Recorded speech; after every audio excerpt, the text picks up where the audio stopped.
From the moment he could walk, Ethan Thompson had a curious glint in his eye, a spark that hinted at the remarkable journey ahead.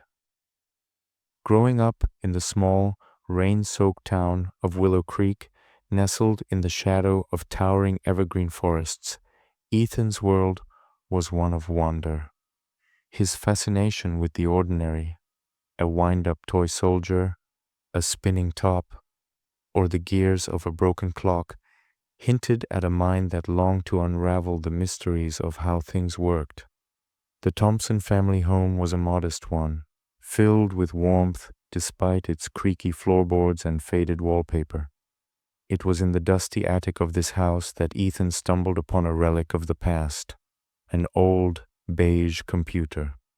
It sat beneath a tattered sheet, forgotten and forlorn, a relic from a bygone era when dial-up tones ruled the airwaves.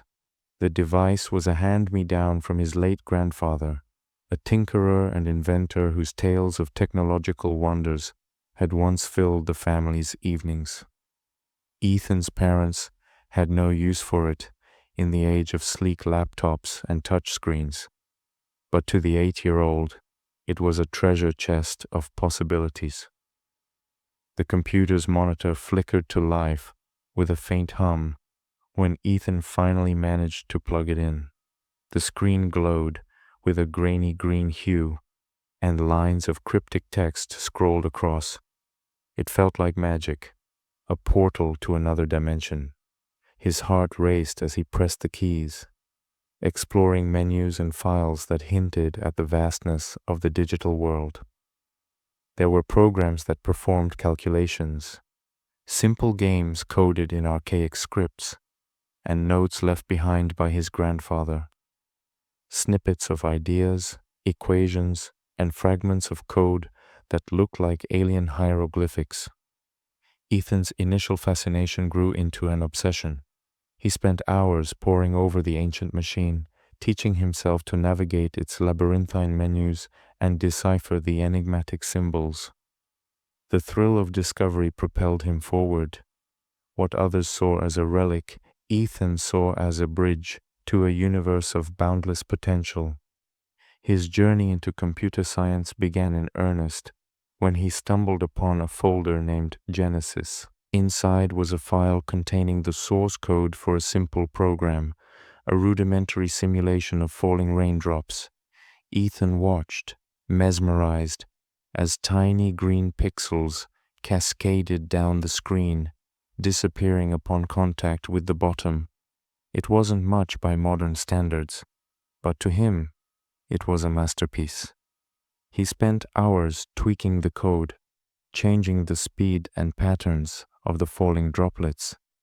Each adjustment brought with it a sense of triumph, as though he were commanding nature itself. The attic became his sanctuary.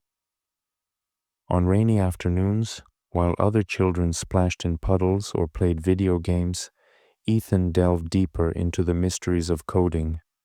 Books from the local library piled up in corners of the room, volumes on algorithms, logic gates, and binary systems. Despite their intimidating jargon, Ethan devoured their contents, his young mind piecing together the puzzle of programming like a seasoned craftsman assembling a clock. By the time he turned 12, Ethan's understanding of computers had outstripped that of most adults in Willow Creek. He could write programs, troubleshoot hardware, and even build rudimentary circuits from salvaged electronics.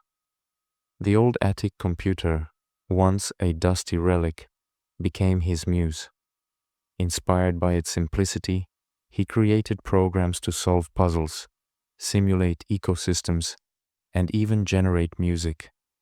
Each project was a step closer to his dream of mastering the digital realm. Ethan's passion did not go unnoticed. His parents, initially bemused by his attic escapades, began to marvel at his creations.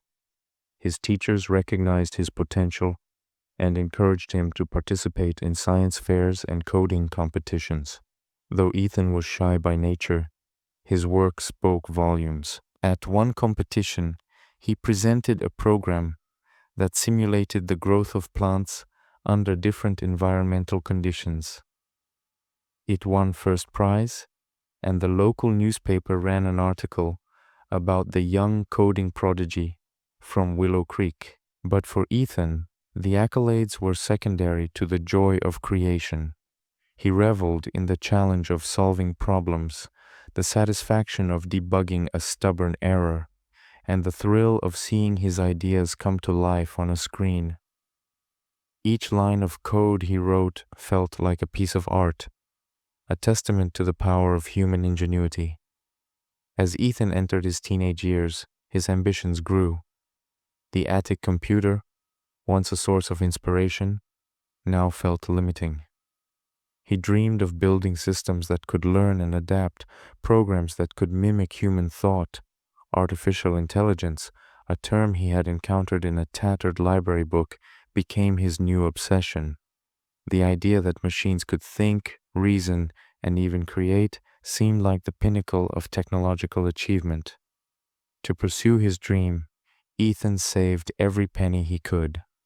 He took on odd jobs around town, fixing broken appliances and designing simple websites for local businesses. The townsfolk, though puzzled by his intensity, admired his determination. When he finally amassed enough money, he bought a used laptop with more processing power than the attic relic could ever muster. It was a moment of triumph, a tangible step toward the future he envisioned. With his new tools, Ethan dove headfirst into the world of machine learning and neural networks. He spent countless nights studying online tutorials, experimenting with algorithms, and feeding data into his fledgling programs. The attic became a laboratory of sorts, filled with the hum of machines and the scribble of equations on notepads. Ethan's work took on a new dimension as he began to explore the ethical and philosophical questions surrounding artificial intelligence. Could machines ever truly think?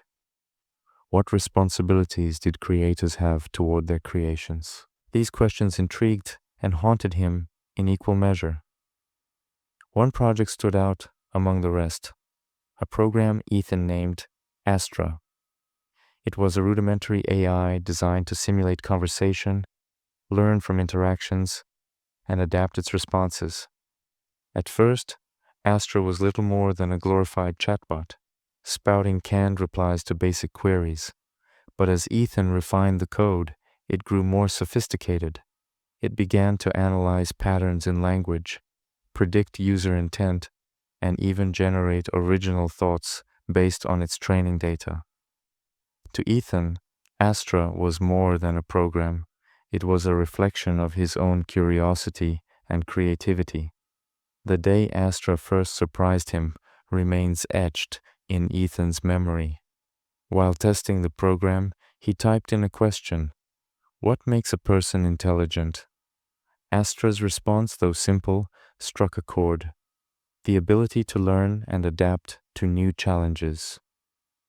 It was a moment of clarity, a reminder of why he had embarked on this journey. The digital world was not just a playground of zeros and ones. It was a canvas for exploring the essence of intelligence itself. Ethan's work with Astra attracted attention beyond Willow Creek. At a regional science symposium, he presented his creation to a panel of experts. The judges, impressed by his ingenuity and depth of understanding, awarded him the grand prize. More importantly, they encouraged him to pursue formal studies in computer science.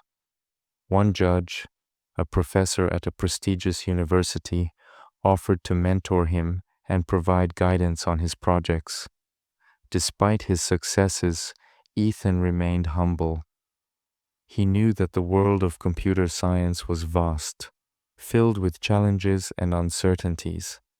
Yet he also knew that he was part of a legacy, a lineage of dreamers and innovators who had dared to push the boundaries of what was possible His grandfather's notes, though faded and fragmented, were a constant reminder of the spark that had ignited his journey. By the time Ethan graduated high school, his path was clear. He earned a scholarship to study computer science, leaving the quiet confines of Willow Creek for the bustling halls of academia. Yet, even as he stepped into this new chapter of his life, he carried with him the lessons of his childhood. The attic, the old computer, and the endless hours of exploration had shaped him in ways that no textbook ever could. Years later, as a renowned computer scientist, Ethan returned to Willow Creek. He restored the old attic, preserving it as a tribute to the place where his dreams had taken root. The relic of a computer, once a forgotten artifact, stood proudly on a pedestal, its screen glowing faintly as if in silent acknowledgement of its role in his journey. Ethan's story became an inspiration to others, a testament to the power of curiosity and perseverance. For him, the journey was never about the destination, but the joy of discovery, the thrill of creation, and the boundless possibilities of the digital world. And so, with each passing day, he continued to explore, innovate, and dream, ever mindful of the boy who had once gazed in wonder at the falling green pixels on a flickering screen.